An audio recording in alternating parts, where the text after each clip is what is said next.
Hey traders, in this video, we're gonna be optimizing for stops and targets. And I get asked all the time how I pick the stop loss for a specific strategy. And the answer is I test them until one works best, or I test them until I have at least a decent result with a specific stop loss. And my initial test is always with a 1-to-1 reward to risk ratio. Before I get ahead of myself, let me hit on that just for a second. The reason I always go with a 1-to-1 reward to risk ratio on my initial test is because it's extremely easy once I have all these lines on my chart for wins and losses of a 1-to-1 reward to risk ratio. It's super easy then to go back and optimize for different targets, for different entries like we discussed in the last video. Having all these lines on the chart at a 1-to-1 reward to risk ratio is kind of my test run. Once I see that something can be profitable with a 1-to-1 reward to risk ratio, I know I can optimize that to make it more profitable and have a decent drawdown for the most part because of the fact that it's profitable with a 1-to-1. So that is the reasoning behind always my initial test being a stop loss set at a certain stop loss, which we're going to discuss in a second, and a 1-to-1 reward to risk. Every time I test a strategy, that is my initial test. Then I can optimize from there very easily because of all the lines, all the data already on my chart. Hopefully you're using a platform, if not TradingView, that does save all your lines. If not, I would suggest finding a platform that does save all of your backtesting lines. For me, it's just vertical lines on my chart that point out my entry candle. So with that said, and now that you know my reasoning behind just using a 1-to-1, this is how I find the stop loss for a specific strategy. I test these 5 different stop losses you see right now on the screen right here. I test them, and as soon as I find one that works well, I don't test the other ones. So I normally start with an ATR, this variable stops that you see right here, which is simply 1 ATR plus 5 if ATR is at or under 30. This is very similar to the way we use stop losses for the 50 EMAP strategy, was exactly like this. So I use either that or I use the way we take stop losses in the 20 EMAR. That's the only two ways that I know I said 5, but that's just because there's 5 different things here. But that's the ways that I use stop losses, and that's what I test for initially once I find which way works best, either variable stops or a 1 ATR above or below the entry candle or a 1 ATR above or below the swing high or low. Then at that point, I have my stop losses, and I do not change it. I don't go testing any other ones. As soon as one of those works out, I start testing, okay? And I always do like a 30 or 40 trade sample size with those stop losses. Whichever one ends up working out best, I continue the rest of my test with that version of a stop loss. Just showing you that you already have that for the 2 strategies that we've tested. Those were the best ways I found to take stop losses for the 20 EMAR and the 50 EMAP strategies. But I wanted to show you that so you understand how to create your own strategies in the future, because the more you grow as a trader, eventually you are going to start just creating your own strategies. So with that said, let's move on now to how I optimize for targets. In terms of targets, I have 4 different ways I look for targets outside of our initial 1-to-1 reward to risk. You can see those on the screen. Now, these are all based on the market order and the exact entry candle, like as soon as I entered, right? And this is the results of the 20 EMAR strategy on the Aussie New Zealand over the past 100 trades. It is a 59% win percentage with a 2% risk. That means a 36% ROI. As you can see, looking below that, I have a 1.2, which is another target that I test for. I'm going to show you how I physically test for it next up, but I'm just trying to get you accustomed to the different ways I test for targets. These are the only things I test for. I test for this, a 1.2. I then test for a 1.4-to-1 reward to risk ratio. I then test for a 2-to-1 reward to risk ratio. These are called fixed targets. This means when you enter your trade, you know exactly where you're getting in and exactly where you're getting out. Those are fixed stops and targets. We're always going to have fixed stops. These are the different fixed targets that I always test for. And you can see what the differences are. Again, like we talked about in the last lesson, there's no such thing as best or worst. Each of these comes with their own downfalls and their own benefits. For example, you're going to get a better win rate and less of a drawdown with your 1-to-1 reward to risk ratio. But you're likely going to get a better ROI and less of a win rate the further down the list you go. As you get into the 1.4 to 1, your win rate's going to drop pretty dramatically from 59% down to 52%, but you're also getting a 49% ROI versus 36. So it just depends on what you want out of your trading. And obviously, a lot of the time, if you find something that does decently well with a 1-to-1 reward to risk ratio, it'll do really well with a 2-to-1, but you're sacrificing a lot of accuracy and you're going to have a much larger drawdown, although it does come with a much higher reward in terms of your ROI, your return on investment at the end of the year. So those are some things to keep in mind in terms of fixed stops and targets and how we are going to optimize for them. Let's dive into how I actually physically optimize for fixed stops and targets right now. And then we're going to move on to dynamic stops and targets, not stops. I keep saying that. Dynamic targets. Again, our stop loss is always going to be fixed based on that initial way we take stops. So let's go through some charts here and I'll show you guys how I physically do this. Let me get back to our latest 100 trades at this black line here.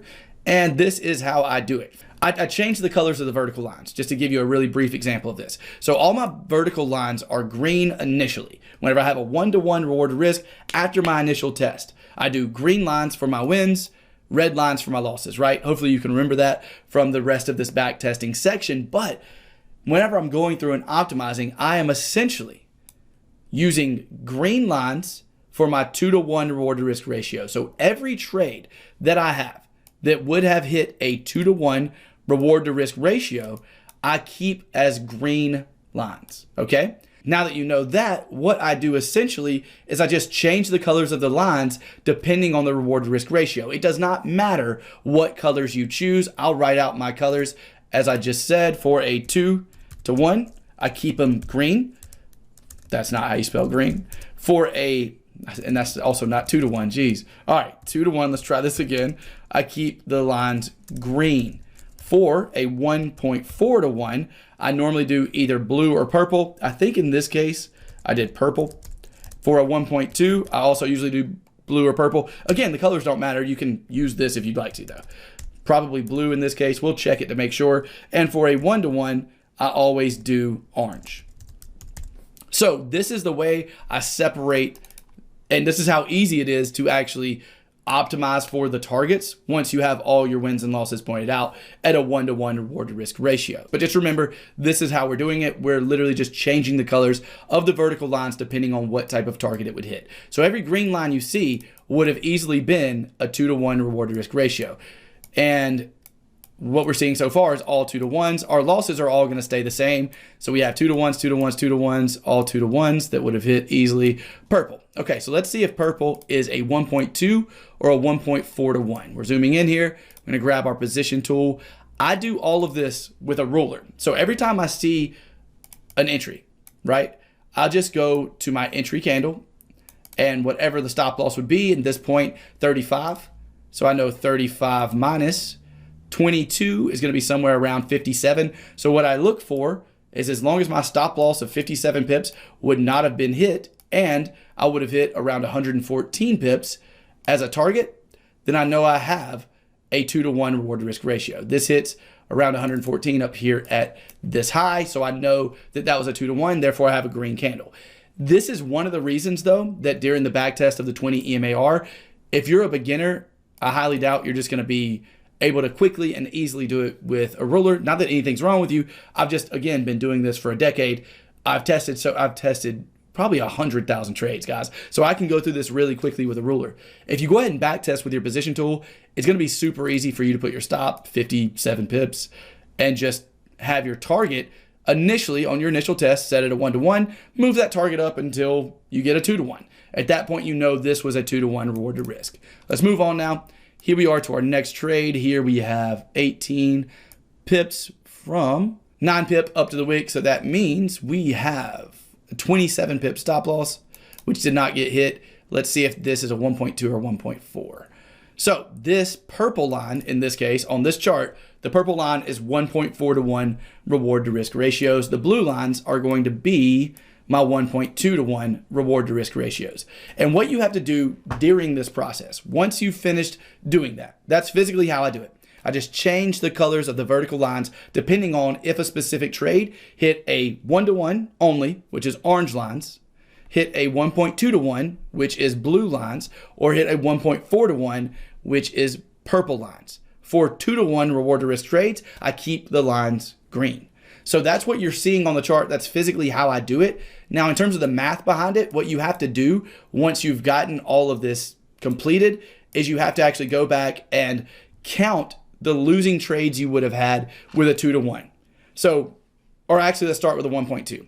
With a 1.2 to 1, what that means is that all of my green, purple, and blue lines are winning trades. Why is that? Because with a 1.2 to 1, I know that all of my 2 to 1 reward to risk trades were wins.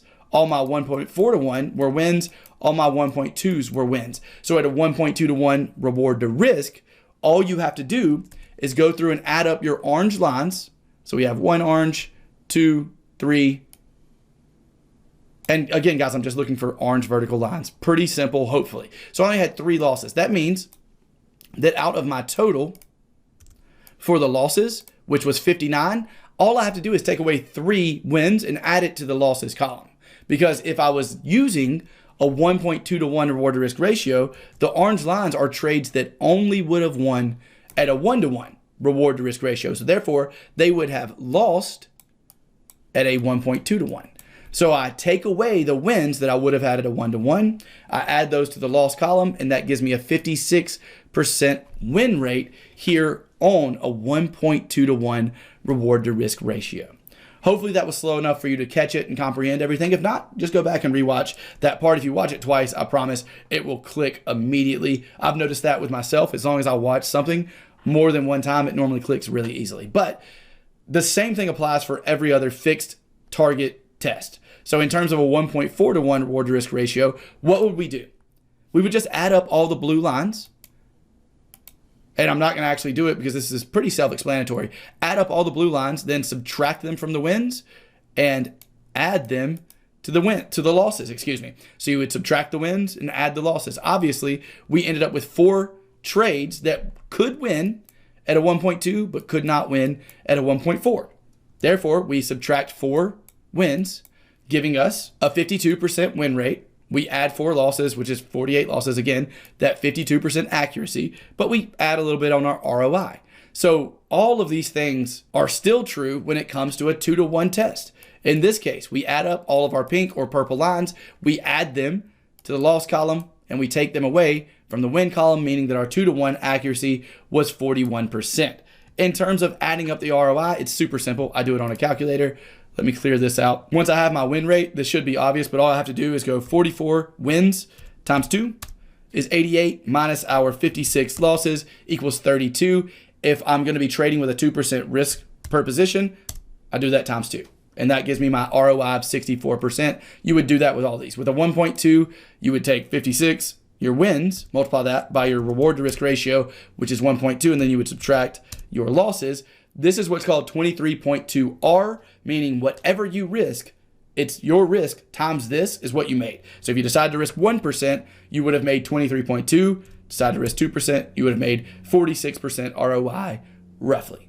So that is how we can determine the ROI and the accuracy and physically optimize for fixed targets. And that's also the different stops that I try at the beginning of testing strategies. Again, for these 2 strategies, you already have the stop losses. You don't have to optimize for that or test for that. I wanted to throw that in this video though. My voice went out. I wanted to throw that in this video though, so that you knew how to create your own strategies. At the point that you start testing strategies, now you know what to use in terms of possible stop losses while doing so. That's going to do it for this video. I don't want it to be super long. It's already hitting 15 minutes. So with that being the case, in the next video, we're going to be going through dynamic stops and targets. Really excited about that. Again, I get kind of giddy on the optimization part of this because I love this part of trading in general. I love backtesting, and then, okay, I don't love backtesting. Let me take that back. I'm okay with backtesting, and then I love optimizing after the backtesting process. So next up, again, dynamic stops and targets. If you had any trouble with this video, if it seemed like I was going a little fast, please just rewatch it one more time. I promise you will catch on really, really quickly if you do that. Do that for me, and I will see you in the next video.